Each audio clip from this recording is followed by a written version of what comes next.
This is my story. You guys are literally the first group of people that I've ever told my story to. So feel very special, but it takes a lot for me to share that with you. So I hope that it's helpful in any way that it is. A little bit about me growing up. I'm the baby of 3 children. I grew up in an all-female household. I grew up just with my mom. My parents divorced when I was 3. My dad, I used to affectionately say he was a cheater and a beater. And although that's factually correct, my dad was a really broken person, and my mom was a really broken person. And so they divorced shortly thereafter having me. And literally grew up just with myself, my mom, and my 2 sisters. My mom and I became companions very quickly because of that. I've been coined the chosen child and grew up as the quintessential good girl. When I say good girl, I really mean it. Even my difficult behaviors that I talked about earlier and that I share with you today are very nice to look at on the outside, and they appear very affirming in a lot of ways. Never really got into trouble. I always say I used to play the game really well. I'm known to be very talkative, but I'll give you an example. I'd be in elementary school, and everyone knew I was talkative, but I never got in trouble for teaching or for talking. Why, you ask? Because I am that risk versus reward person. I like the gold star way more than anyone else, and I'll bling out that gold star if I could. And so for me, I knew the appropriate times to talk. And so if someone tried to engage me anytime that was inappropriate, I would be very clear with them that that was something I was not willing to do at that time. They could see me on the playground, and I would talk their ear off about unicorns and the color purple. So for me, I was highly concerned about rules, regulations, and performance. I watched, especially as my older sister stepped into the role of a very parental background because my mom was working 3 jobs. She did a lot to provide for us from a financial perspective and even an outward perspective, but I didn't grow up in a home where I heard I love you or anything like that until I was about 18 years old. I went away to college. So I always felt like I was placed in a leadership position, and so I always thought I lived this great life. I was reading to kids in the kindergarten age. I started reading at 2.5 years old. I don't know why. My mom taught all of us to read at very early ages. I think I was the earliest. And so by kindergarten, I was, literally reading to my classmates. I grew up being on different teams and sports and just always placed in a position where I was meant to lead others. And so I thought that meant that outwardly I was doing really well. I never considered my inner health. I'm ashamed to say this, but until about 2 years ago. So that's a whole life of living a totally different affirmation cycle. I knew that I had a passion for excellence in everything that I did. There was always this insatiable hunger to grow and to learn and to evolve, even from a young age. I taught myself gymnastics before I ever started doing it in real life. I practiced visualization to learn how to ride horses before I ever got on a horse, and then was asked to compete after about a month of training. I think I've just always been that person. In fact, in journaling to prepare for this, I came upon a phrase that I think is so formative and so true of myself. My mindset has always been, if I'm not given it, I will earn it. And that was true for everything in my life, whether it was school, grades, teachers, friendships, certainly my relationships, my career as I got older, extracurricular. I basically lived my whole life in a performance-based mode, earning every piece of love that I desired, but of course from all the wrong places. So after quite a few years of dating a lot of different men who I thought never recognized my potential, I met my ex-husband. He was the exact opposite of who people saw me to be with. They would always see me with like a really strong businessman and someone who had all his stuff together, and I meet this guy who's wildly out of control and just put me so high up on a pedestal that I thought he finally saw all the things that a lot of people didn't see in me, including my own father. So he told me he met me and knew that I was the one. So just imagine a wildly in control girl meets a wildly out of control boy. And there is our love story, all wrapped up into one sentence. He told me that I made him want to be a better person, that he thought God led us to each other to become better versions of ourselves. And I was totally in on that deal. That sounded good. That looked good. I was in the right stage of life for that. And so I wholeheartedly believed that God brought this man to me. And I still believe that to this day. It was a really pivotal time in my life. I was very early in my career. I started my career very early. I progressed very early. Again, always being the good little performance that I could produce. So I was ready externally to get married. I had all my ducks in a row. I had saved for retirement before I even needed to. And so it worked out perfectly. It was a perfect time. People kept asking me, when are you going to settle down? When are you going to meet someone? And so I meet this guy who thinks the world of me. And I think, well, this is about right. I mean, he gets it. I'm fabulous. So I literally had the makings of a really good life on the outside. But I think deep down I lacked that male affirmation because there was no one in my life that had ever provided that to me. In fact, it's quite funny to share this story with you and realize that I had never even thought I had zero relationship with my father. Zero. None. Never had a conversation with the guy until a couple of months ago. I had no knowledge of him. I had no knowledge of what a man should be like. I didn't even know what would happen living in a home with a man the first time you get out of the shower. Do you cover up? Do you close the door? I mean, all these questions that I never had to experience that as a child. I didn't have a dad walking around the house. And so there are things I was really sheltered to looking back. I just never thought that would affect me. I never even considered it. And it's really quite funny to me now because I married my father, just like people always say that they do. A man that I had known nothing about, I chose and married. So he and I met, and we were engaged in 6 weeks of dating. He says, again, that I was the one, and we both knew that person would meet our innermost needs. Looking back, I see it as we had these really deep-rooted core issues, and we saw that other person being able to fix them in the way that we already knew how, very unhealthily, and much like a parent that we both could identify with. You may say after 6 weeks that was fast, but I'll tell you, I am 2.5 years post-divorce, and I can tell you the love I feel in my heart is the same as I did the day I met my ex-husband.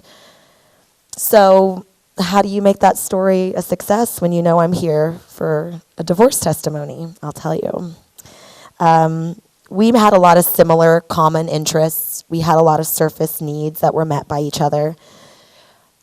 That guy is my best friend and was my best friend. And I really believe that every night I used to wake up thinking this is a dream. It was like a sleepover every night. We would hang out together, eat together, enjoy life together. I just never saw anything coming.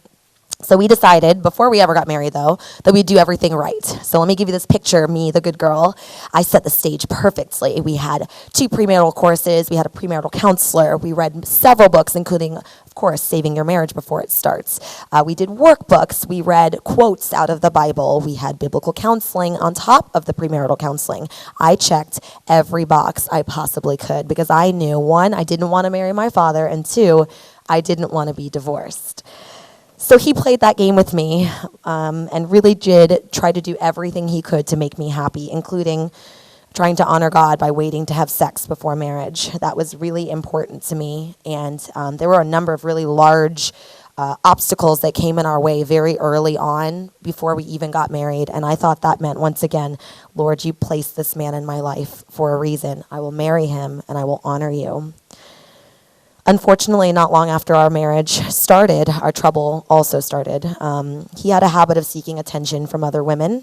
It spiraled into a cheating episode, or 8, several, and a long-time porn addiction that came out very shortly thereafter. And what came out in me is that wounded little girl who had been waiting for an excuse to rage. So we struggled with a lot of things. Here are some themes that you may identify with, and each one of these, I can tell you, I personally struggled with him. Addiction, of course, sexual addiction, pornography addiction, workaholism, control issues, separation, outside attractions, unmet needs, anger, emotional abuse, miscarriage, guilt, fear, shame, family stress, and pressure to move forward without ever dealing with the past before we eventually divorced. If you ask me now, and you asked me then, I would tell you the same answer. Divorce is not what I wanted. But I ended up being the one to follow through with it.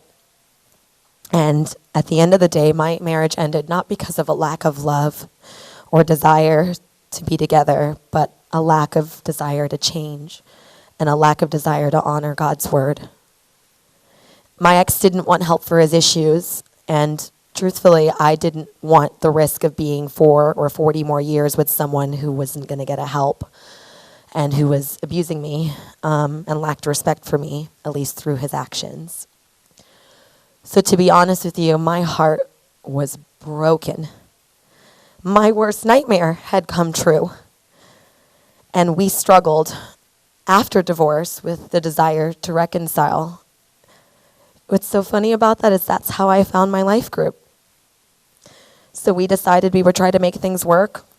I knew, like a good little fixer, that he had a lot of issues he needed to work on at this point. I was pretty clear on the fact that it was an addiction. And we entered a life group, each of us separately, and counseling together. And I think if I could summarize that number of months together, divorced, going to life group, going to counseling, we even went to a marriage conference as a divorced couple. I'm exhausted just thinking about it. Ooh. But I can tell you that I know that God needed to change both of our hearts. And this is certainly not the life that my ex wanted to live. And it wasn't the one I wanted to live either, even though I wanted to be with him. So even if it meant losing me, he took his path, and I took mine. And I know that there's someone in the room, there's probably several in the room, knowing the statistics of divorce and of pornography addiction and divorce, that may be at an interesting crossroads that I found myself at. That path I took was not the initial path that I thought I would take. Because what you're told is that you divorce the problem instantly, right? The judge declares you divorced, you take off your ring, you change your name, and all the issues are still there. Still with you, still with me. And so I had two choices to make. I could either affirm what my culture was telling me, which was that the problem was gone. I was free, and I was free to go live a great life again and just start over. Or I could take a different path. I could look within myself and find all the ugly that was there, all the hurt that was there. That little girl who raged, who was probably needing to rage for a really long time, and heal her. And that was probably the easiest decision I ever had to make because my wound was so big. So let me be clear at this point. I was like a little Martha Stewart of our home. I took care of the home like a housewife, but I had the earning and the providing potential of a career-driven male. That's the honest truth. I was able to leave my marriage because I was financially also able to leave my marriage. And I know that's a struggle that a lot of women have. When we divorced, I was blessed with a vibrant and growing career, and that almost led me to even more destruction, I think, than my husband. I could have easily gone back and struggled with going back into workaholism for quite a while. I remember even thinking, like, now you have no excuse, Koreen. You've got to go being successful. That's your best revenge. You can't beat him, but you can show him how great you are, again, earning all the love that he couldn't give me. So I joke that I make divorce look really good. But the truth is, I'd rather share with you this. I believe my divorce helped me to have God show me what was within me that needed change. Once I lost my ex and I made that decision to focus on me, that decision that I surpassed for so long, that never even came to mind for me or any counselor I had met with until I started life group and counseling with Jonna, was what's with you that caused you to attract someone like this, stay with someone like this, behave the way that you did? with someone like this. So I poured into my own personal recovery. I had an amazing group of women in my life group that showed me that I could be vulnerable, that I could stand here today and tell you my story and feel really proud and not feel ashamed. They've helped me so much to grow emotionally from that little robot that I was. And I was a really good robot. Crying in public is not what we do, mostly because it ruins your makeup. And so I'm not that control-obsessed little girl anymore who is screaming to be affirmed. Now, I'm still a strong woman, but I have a heart and a desire for truth and authenticity in my life that I'll never let go of. And so, guys, if it took me losing my marriage, the thing I coveted more than anything, and my best friend, who I still love, I would do it all again to feel this free. I really would. So I want to conclude by sharing with you 3 really important learnings, because you know someone who's been through divorce. You've been through divorce. And it's really important to hear my heart. Yes, my ex messed up, but I did too. I own my peace as someone who struggles with emotional and intimacy anorexia, something that's very typical for men. But with women, it's so much harder for a man to receive. I'm highly self-reliant. I'm codependent. And so with such a hybrid personality, you can imagine I attract people with major intimacy issues. And they both draw near me and push away from me at the same time. And I own that. I own that because I have to get freedom from it. It has nothing to do with who I chose. It has to do with who I am or who I was. And I've learned that I have feelings, desires, and fears, that drive my every behavior, and that's positive and negative. That's really important for me to have discovered. I'm aware of it, but now I know how to meet those in healthy ways. And I have a true desire to be different. And I did it well, I'm doing it. And I just don't want to make excuses for who I am in my life anymore. I want to be exactly who God meant me to be. My second learning is because of this desire and knowledge, I've been able to go really deep into my core issues. I have a strong passion for that and change management. I now have a relationship with the Father I told you guys I knew nothing about. That alone in and of itself is like a hallelujah chorus. It's a little crazy. I have boundaries with my mother, that overbearing, overattached mother that I mentioned to you guys. We now have a true mother-daughter relationship, including like fights where I slam the door in her face. It's like totally normal. But I've been able to look past my feelings of inadequacy and still work through them and find a way to love myself. And you know what feels really cool today, and I'm so glad that this was mentioned earlier? I could give a rip what you know about my bio that has to do with my professional life. I care that you hear about my personal struggle and my personal story. I have the shortest bio in that packet that you have, and there's a reason for it. I don't care what I do in my professional life. I care who I am as a person. And if that can enrich you, then that's who I was meant to be. So I've healed my inner child, and I'm healing my inner child, and I'm growing into this human being that I really believe I was meant to be 31 years ago. And that's all because I focused on my issues and not my ex's. So here's my last learning for you, and it may shock you. I believe in marriage. I think it's the most amazing thing in the world. And if I could have done all this, if I could have grown like this with my partner, you better believe I would still be married and he'd be sitting right there. But I think God knew I needed something major to get my attention, because as a good girl, remember, my behaviors look really good on the outside. And although I wish every day that my marriage would have worked out, I believe that I'm strong enough for God's plan for my life, and I have no idea what that is, which is petrifying. So I believe that deep within me is that same passion for excellence, and that's what I'll leave you with today. But this time, that passion for excellence is not based on the love of another person. It's not based on my career, but it's to challenge myself this question. Are you living the very best life that you can be today? So friends, I can answer that with a resounding yes for the first time in my entire life. And I'm so honored to share my story with you. Thank you.